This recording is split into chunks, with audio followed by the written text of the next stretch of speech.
Perkenalkan, nama saya Dominika Gita Simarmata, saya dari kelas 11 MIA 1. Pada video saya kali ini, saya ingin menjelaskan mengenai teks prosedur.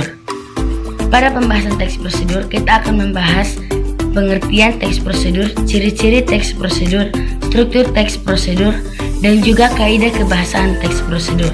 Dan juga nantinya ada beberapa atau satu contoh yang akan saya jelaskan mengenai tentang pembahasan teks prosedur ini. Pembahasan pertama adalah pengertian teks prosedur.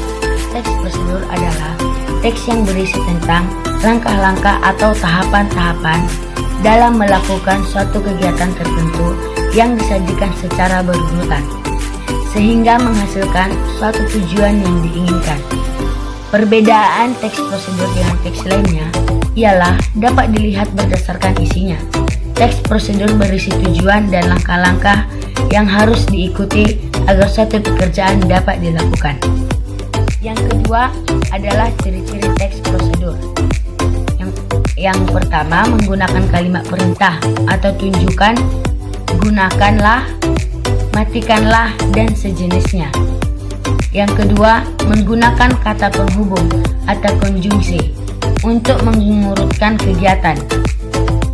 Yang ketiga, menggunakan kata keterangan untuk menyatakan rincian waktu, tempat, dan cara yang akurat.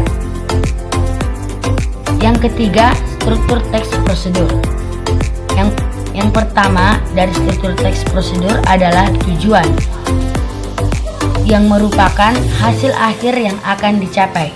Dan yang kedua, langkah-langkah, cara-cara yang ditempuh agar tujuan tercapai. Yang ketiga, menegaskan ulang atau bagian yang berisi tentang pengulangan pernyataan yang digunakan untuk meyakinkan pembaca. Pembahasan yang keempat adalah kebahasaan teks prosedur. Yang pertama, kerja imperatif atau perintah. Kata imperatif dibentuk oleh akhir kan, i, dan partikel ta. Yang kedua, konjungsi temporal. Kata penghubung menyatakan waktu secara kronologis atau selanjutnya, lalu, kemudian, dan seterusnya.